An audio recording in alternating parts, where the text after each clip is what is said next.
पहले भी कह चुका हूं कि अगर हम लोग अपने इंग्लिश को बहुत फ्लुएंट बनाना चाहते हैं, इन्फ्लुएंशियल इफेक्टिव स्पीकर बनना चाहते हैं, तो हमारे पास दो चीजें बहुत अच्छी होनी चाहिए। एक basic knowledge of the grammar and second one vocabulary, शब्दकोश, कि किस वर्ड को क्या बोला जाता है ये हमको पता होना चाहिए। साथ ही साथ हमारा टोन, हमारा एक्सेंट, हमारा pronunciation should be in a proper way. अगर हमारा प्रोनाउंसिएशन, हमारा वर्ड पावर, हमारी ग्रामर सिस्टमैटिक होती है ना गाइस, लोगों के ऊपर हमारा इंपैक्ट बहुत ज्यादा होता है। तो आइए कुछ वोकैब से शुरू करते हैं। आज की हमारी जो वोकैब है वो है क्या, जरा समझिएगा। आज हमारे सामने वोकैब है म्यूजिकल इंस्ट्रूमेंट्स नेम, मतलब म्यूजिकल इंस्ट्रूमेंट्स नेम, म्यूजिक बजाने के लिए किन किन इंस्ट्रूमेंट्स का इस्तेमाल किया जाता है वो पूरे इंस्ट्रूमेंट का नाम सीखेंगे। और उसके अलावा भी कुछ बेसिक वोकैबुलरी है जो आप लोगों को पढ़ना चाहिए। डेली रूटीन का हिस्सा बना लीजिए कि हमको वोकैब पढ़नी, कम से कम 40-50 वर्ड रोज हमने पढ़ने हैं, प्रोनाउंस करने हैं। तो आप 2-4-6 महीने में वोकैबुलरी के बादशाह बन जाएंगे। बहुत सारे आसपास के वर्ड्स आपके पास होंगे, आपका कॉन्फिडेंस बढ़ेगा, सेंटेंसेस बनाने में आप खुद को बहुत ज्यादा कंफर्टेबल महसूस करेंगे। तो आइए vocab, musical instruments name, music जिन जिन इंस्ट्रूमेंट से बजाया जाता है वो इंस्ट्रूमेंट कौन कौन से होते हैं, आइए उन पे बात करते हैं। सबसे पहले होता है माउथ ऑर्गन। माउथ ऑर्गन आपने फिल्मों में देखा होगा, बहुत बार क्या होता है मुंह में ऑर्गन लेकर उसको बजाया जाता है ना। बहुत सारी फिल्मों में बताया जाता है, हीरो हो या कोई बच्चा हो, माउथ ऑर्गन के थ्रू बहुत सारी म्यूजिक जनरेट करता है। माउथ ऑर्गन जो मुंह में लेकर ऐसे बजाया जाता है ना, सो माउथ ऑर्गन को बोलते हैं मुंह का बाजा। ठीक, नेक्स्ट वर्ड है ड्रम। प्रोनाउंसिएशन पर ध्यान देना किस वर्ड को मैं कैसे प्रोनाउंस कर रहा हूं। नेक्स्ट वर्ड है ड्रम। ड्रम मतलब ढोल या नगाड़ा। बहुत सारे गाने से रिलेटेड आपने सुने होंगे, ढोल, डम डम ढोल बाजे, ढोल, ढोल को हम इंग्लिश में बोलते हैं ड्रम, या नगाड़ा, नगाड़ा नगाड़ा नगाड़ा बजा। सो ये नगाड़ा वर्ड उसको हम इंग्लिश में बोलते हैं ड्रम। नेक्स्ट वर्ड है टॉम टॉम। क्या वर्ड है, टॉम टॉम। टॉम टॉम को हम बोलते हैं ढोलक, टॉम टॉम को बोलते हैं ढोलक। आप देखना बहुत सारी लेडीज जो होती है ना, वो भजन के वक्त जो एक म्यूजिकल इंस्ट्रूमेंट बजाती है दैट इज कॉल्ड ढोलक, जिसको हम इंग्लिश में बोलते हैं टॉम टॉम। ढोलक मतलब टॉम टॉम, ढोलक मतलब टॉम टॉम। नेक्स्ट वर्ड है हमारा विसल। विसल मतलब सीटी, जैसे टाइगर श्रॉफ का गाना है ना वो हीरोपंती का, मेरे नाल तू विसल बजा। विसल मतलब होता है सीटी, विसल मतलब सीटी, विसल मतलब सीटी। और साथ ही साथ जो ये विसल है ना वो वर्ब भी है जिसका मतलब होता है सीटी बजाना। मैं सीटी बजा रहा हूं, सो आई एम विस्लिंग। उसने मुझे देखकर सीटी बजाई, so he whistled by seeing me, he whistled by seeing me. तो विसल का मतलब सीटी भी होता है और विसल एक वर्ब भी है जिसका मतलब होता है सीटी बजाना। नेक्स्ट वर्ड देखना ट्रम्पेट। ट्रम्पेट मतलब होता है तुरही। आपने देखा होगा पहले जब बैंड बाजे बजते थे ना तो उसमें तुरही का इस्तेमाल करते हैं। ऐसा आगे एक कटोरी जैसा लगा होता है और उसमें खींच खींच कर बजाया जाता है तुरही, ट्रम्पेट। एक बार उसका है ना आप चित्र जरूर देखिएगा कि ट्रम्पेट बोला किसको जाता है, ये जैसे शहनाई जैसा ही आता है ट्रम्पेट, तुरही। नेक्स्ट वर्ड है क्लैरिनेट। क्लैरिनेट मतलब होता है शहनाई। आप देखना बड़ी सी लंबी सी राजा महाराजाओं के वक्त बजाई जाती शहनाई। ये पहले नाई लोग बजाते थे शाही दरबार में, इसलिए इसका नाम भी पड़ा था शहनाई। नाई लोग ज्यादातर बजाते थे और शाही दरबार में तो इसका नाम पड़ा था क्लैरिनेट। अब आपको इसके चित्र जरूर देखना चाहिए कि शहनाई को हम इंग्लिश में बोलते हैं क्लैरिनेट। नेक्स्ट वर्ड है टैबर। नेक्स्ट वर्ड है टैबर। टैबर का मतलब होता है तबला। आपने प्रसिद्ध तबला वादक जाकिर हुसैन का नाम सुना होगा। उनकी उंगलियां तबले पर फटाफट फटाफट ऐसे काम करती है ना, मजा आ जाता है उनका परफॉर्मेंस देखकर। तबला को इंग्लिश में हम बोलते हैं टैबर। क्या बोलते हैं तबले को, टैबर। नेक्स्ट वर्ड है हार्प। हार्प मतलब वीणा। सरस्वती माता का आपने कभी चित्र देखा हो तो सरस्वती माता के हाथ में क्या होता है, हार्प होता है, वीणा होती है, वीणा। वीणा मींस हार्प। हार्प मतलब वीणा। सरस्वती माता जो म्यूजिकल इंस्ट्रूमेंट बजाती है ना उसको बोला जाता है हार्प। नेक्स्ट वर्ड है पैलेट ड्रम। ये आपने बहुत बार ये वर्ड से रिलेटेड हिंदी वर्ड सुना होगा। पैलेट वर्ड को बोलते हैं हम डमरू। डमरू मतलब पैलेट ड्रम। पैलेट ड्रम मतलब डमरू। डमरू किसके पास होता है भाई, यस भगवान शंकर के पास। भगवान शंकर के पास म्यूजिकल इंस्ट्रूमेंट होता है डमरू। डमरू को हम बोलते हैं इंग्लिश में पैलेट ड्रम। क्या बोलते हैं, पैलेट ड्रम, या इसको हम ड्रमेट भी बोलते हैं, ड्रमेट।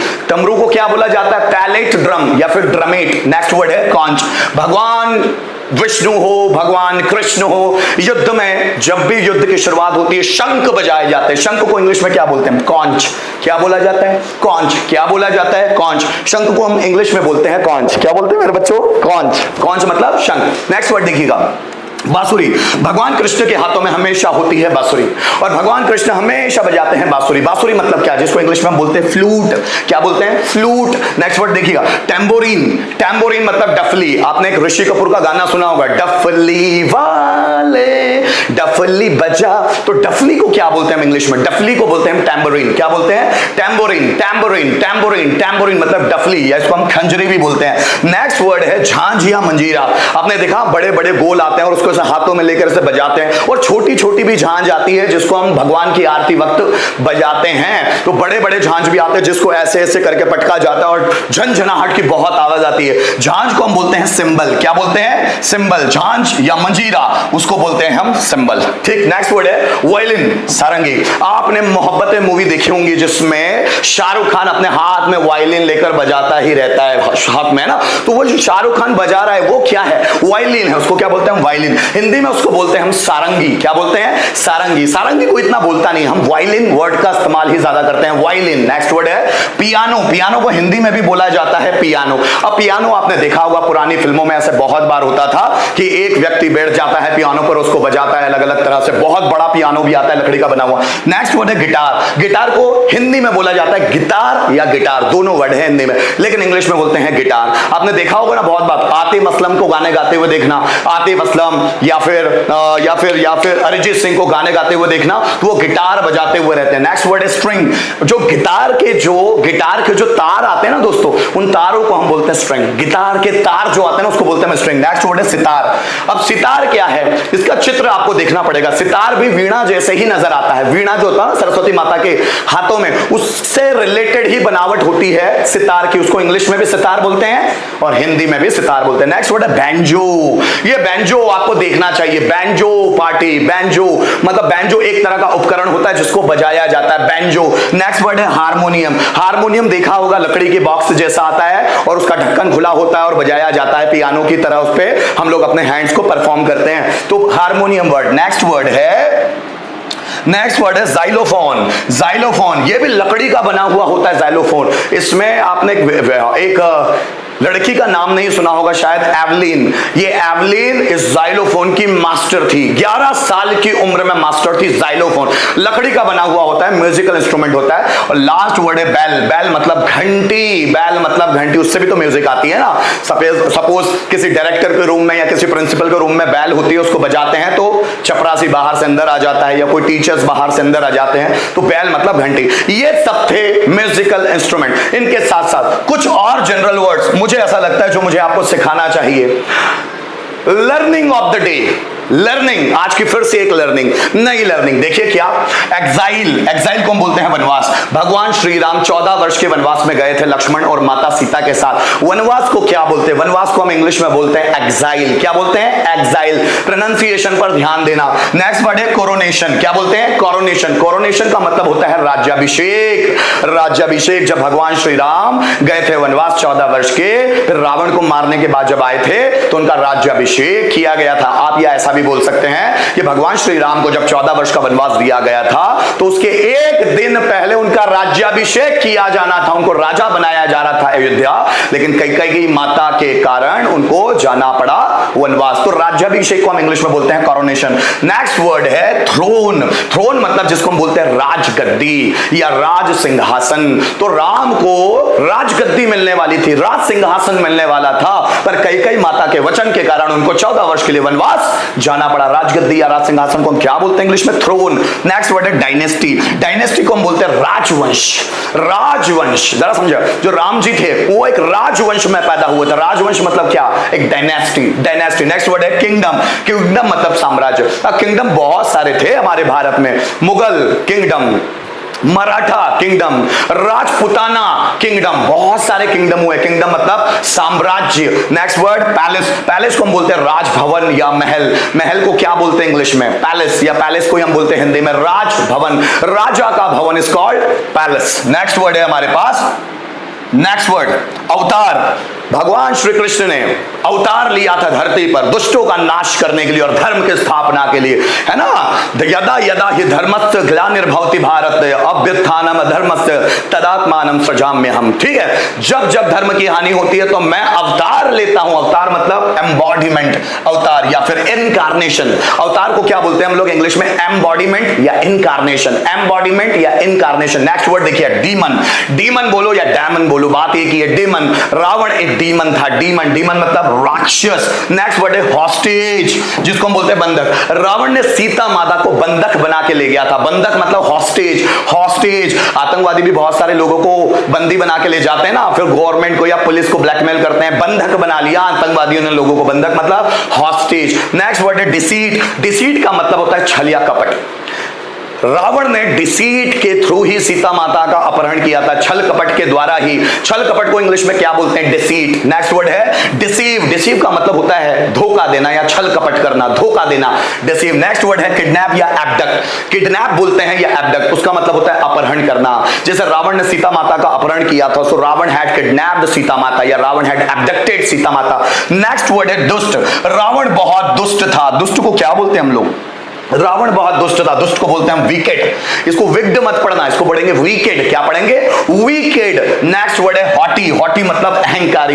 रावण बहुत अहंकारी था, कंस बहुत अहंकारी था, दुर्योधन बहुत अहंकारी था। अहंकारी को हम बोलते हैं हॉटी। नेक्स्ट वर्ड है मेडिटेशन। मेडिटेशन में रोजाना मेडिटेशन करता हूं। मेडिटेशन को क्या बोलते हैं? मेडिटेशन को हम बोलते हैं ध्यान। क्या बोलते हैं? ध्यान। वो साधु तपस्या में लीन था। तपस्या मतलब क्या? जिसको हम बोलते हैं पेनेंस। क्या बोलते हैं? पेनेंस। क्या बोलते हैं? पेनेंस। ध्यान मतलब मेडिटेशन और तपस्या मतलब पेनेंस। नेक्स्ट वर्ड है हर्मिट। हर्मिट को हम बोलते हैं सन्यासी। सन्यासी, बुद्ध सन्यासी बन गए थे ना, हर्मिट। नेक्स्ट वर्ड है हर्मिटेज मतलब आश्रम। सन्यासी लोग जिस झोपड़ी में, जिस खोली में वो रहते हैं उसको हम बोलते हैं आश्रम। आश्रम को इंग्लिश में बोला जाता है हर्मिटेज। नेक्स्ट वर्ड है हर्ब। हर्ब मतलब होता है जड़ी बूटी। आपने सुना होगा हर्बल ऑयल मतलब जड़ी बूटियों से बना हुआ ऑयल, हर्बल ऑयल। हर्ब मतलब होता है जड़ी बूटी। नेक्स्ट वर्ड है नेक्टर। नेक्टर मतलब होता है अमृत। जब समुद्र मंथन हुआ तो देवी देवताओं ने अमृत पान किया और जहर छोड़ दिया राक्षसों के लिए। अब राक्षस से बचाए कौन? तो राक्षसों ने रिक्वेस्ट की भगवान शंकर। भगवान शंकर आए, विष का पान किया। अमृत को हम बोलते हैं नेक्टर और जहर को बोलते हैं हम लोग वेनम या पॉइजन। नेक्स्ट वर्ड है, यहां देखिएगा, नेक्स्ट वर्ड है मदिरा। मदिरा को हम बोलते हैं या तो ड्रिंक बोलेंगे। अब आपका मन होगा कि सर ड्रिंक माने तो पीना होता है, मदिरा को भी ड्रिंक बोला जाता है, या फिर आप बोले एल्कोहल। नेक्स्ट वर्ड है ग्रंथ। ग्रंथ को इंग्लिश में क्या बोलते हैं? ग्रंथ को बहुत सारे वर्ड है, या तो आप स्क्रिप्चर्स बोलेंगे, या फिर हॉली बुक्स बोलेंगे, या फिर सैक्रेड बुक्स बोलेंगे, या फिर नेक्स्ट वर्ड है ट्रेटाइस। ट्रेटाइस, हॉली बुक, सैक्रेड बुक्स या फिर स्क्रिप्चर्स, ये है ग्रंथ। नेक्स्ट वर्ड है वेपन। वेपन का मतलब होता है हथियार, या फिर जिसको हम बोलते हैं अस्त्र शस्त्र। अस्त्र शस्त्र मतलब वेपन, हथियार। नेक्स्ट वर्ड है बो। BOW, बो। आपने देखा ना बो। राम के पास क्या था? धनुष। धनुष को क्या बोलते हैं इंग्लिश में? बो। अर्जुन जो थे वो एक धनुर्धारी थे। धनुर्धारी को क्या बोलते हैं इंग्लिश में? धनुर्धारी को हम बोलते हैं आर्चर, और धनुर्विद्या को हम बोलते हैं आर्चरी। आर्चरी मतलब धनुर्विद्या, आर्चर मतलब धनुर्धारी। मतलब राम कौन थे? धनुर्धारी थे। अर्जुन कौन थे? धनुर्धारी थे। कर्ण कौन थे? धनुर्धारी थे। धनुर्धारी मतलब आर्चर, और धनुर्विद्या को बोलते हैं हम आर्चरी। और उस धनुष को क्या बोलते हैं? धनुष को हम बोलते हैं बो, और वो धनुष में लगाने वाला तीर उसको हम बोलते हैं एरो। और वो धनुष जिस तरकस में रखा जाता है, आपने देखा हो ना, राम भगवान के पीछे एक तरकस होता था, उस तरकस में तीरों को रखा जाता है। उस तरकस को क्या बोलते हैं? उस तरकस को बोलते हैं क्यूवर। क्या बोलते हैं? Quiver, quiver, quiver, quiver. Next word है स्वॉर्ड।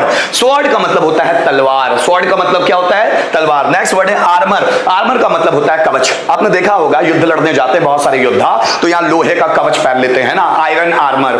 जैसे कर्ण के पास था ना कवच और कुंडल, तो कवच मतलब आर्मर, आर्मर मतलब कवच। नेक्स्ट वर्ड है चैरियट, नेक्स्ट वर्ड क्या है? चैरियट। ध्यान देना, नेक्स्ट वर्ड है चैरियट। चैरियट का मतलब होता है रथ। अर्जुन या जितने कौरव या पांडव युद्ध करने के लिए गए थे सब रथ पर बैठ के गए थे। रथ मतलब क्या? जिसको हम इंग्लिश में बोलते हैं चैरियट। क्या बोलते हैं? चैरियट। प्रोनाउंसिएशन पर ध्यान देना।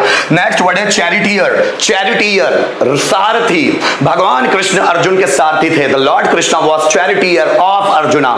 चैरिटियर मतलब होता है सारथी। नेक्स्ट वर्ड है वॉरियर। वॉरियर का मतलब होता है योद्धा। क्या होता है वॉरियर का मतलब? योद्धा। छत्रपति शिवाजी महाराज, महाराणा प्रताप, पृथ्वीराज चौहान महाराजा, छत्रसाल, ये सब क्या थे? योद्धा थे। वॉरियर, वॉर करने वाले, युद्ध करने वाले योद्धा। नेक्स्ट वर्ड है अमेज़न। अमेज़न, अब आप देखना, अमेज़न एक ई कॉमर्स साइट है जिससे हम बहुत सारे प्रोडक्ट वगैरह मंगवाते रहते हैं। अमेज़न, अमेज़न को बोलते हैं हम स्त्री योद्धा।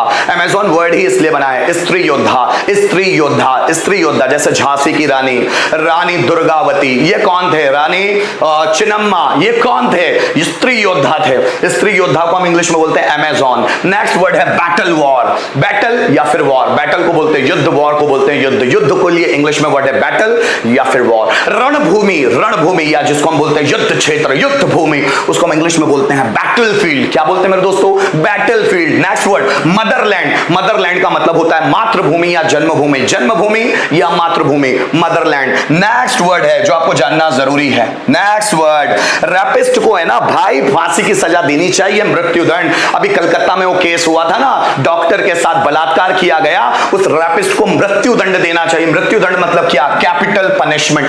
Capital punishment. जरा से गया कॉर्पोरल पनिशमेंट। नेक्स्ट वर्ड है कॉर्पोरल पनिशमेंट। आप जानते हैं सरबजीत जो पाकिस्तान बॉर्डर से पाकिस्तान में एंटर हो गया था, फिर उसको पाकिस्तानी जेल में बंद कर दिया था, सालों तक वो वहीं रहा था, सालों तक, और उसको बहुत ज्यादा शारीरिक दंड दिया गया था, बहुत फिजिकली टॉर्चर किया गया था। तो शारीरिक दंड मतलब समझते हो क्या होता है? शारीरिक दंड को हम बोलते हैं कॉर्पोरल पनिशमेंट। क्या बोलते हैं? Corporal punishment. ये दोनों वर्ड्स पे ध्यान देना। कैपिटल पनिशमेंट मतलब मृत्यु दंड, किसी को मृत्यु दंड देना, कैपिटल पनिशमेंट। और सिर्फ शारीरिक दंड देना मतलब जिसको फिजिकली टॉर्चर करना, सिर्फ उसको तकलीफ देना, उसको मारना नहीं, उसको बोलते हैं हम कॉर्पोरल पनिशमेंट। नेक्स्ट वर्ड है जिसको अब हिंदी में हमको बोलना है कर्म। तुम्हारे कर्म अच्छे नहीं है, so your deeds are not well. कर्म को हम इंग्लिश में बोलते हैं या तो कर्मा या फिर बोलते हैं डीड। डीड मतलब कर्म। नेक्स्ट वर्ड है स्वर्ग। स्वर्ग को हम इंग्लिश में क्या बोलते हैं? या तो बोलेंगे हम हेवन या फिर बोलेंगे पैराडाइज। हेवन या फिर पैराडाइज, स्वर्ग। नेक्स्ट वर्ड है हेल। हेल को हम हिंदी में बोलते हैं नरक। स्वर्ग या नरक, हेवन और हेल, ठीक है। नेक्स्ट वर्ड है कंपक्शन। कंपक्शन का मतलब होता है पछतावा। सपोज हमसे कोई गलती हो गई, हमने गलती से कुछ कर दिया, उस गलती का पछतावा हो रहा है। पछतावा मतलब इंग्लिश में बोलते हैं कंपक्शन। क्या बोलते हैं? कंपक्शन। क्या बोलते हैं? कंपक्शन। नेक्स्ट वर्ड है पाप। पाप को हम इंग्लिश में बोलते हैं सिन। रावण ने बहुत पाप किए, so Ravana committed a lot of sin. Sin मतलब पाप, और पापी बोलना है तो पापी को हम बोलते हैं इंग्लिश में सिनर। क्या बोलते हैं? सिनर। सिनर मतलब पापी। नेक्स्ट वर्ड है सॉल्वेशन। सॉल्वेशन का मतलब होता है मोक्ष या मुक्ति। मोक्ष या मुक्ति, मोक्ष मिल जाना कि भाई हम सब क्यों जी रहे हैं, मोक्ष पाने के लिए कि हमको मोक्ष मिल जाए और आत्मा तृप्त होकर परमात्मा में विलीन हो जाए। मोक्ष को हम बोलते हैं सॉल्वेशन, मोक्ष या मुक्ति। नेक्स्ट वर्ड है कर्स। कर्स को हम बोलते हैं श्राप। श्राप या अभिशाप, कर्स, कर्स, कर्स। और लास्ट वर्ड है बून। बून का मतलब होता है वरदान। वरदान मतलब होता है बून। तो गाइज आज हम लोगों ने बहुत सारे बेसिक वर्ड्स आप देख लिए। अब बात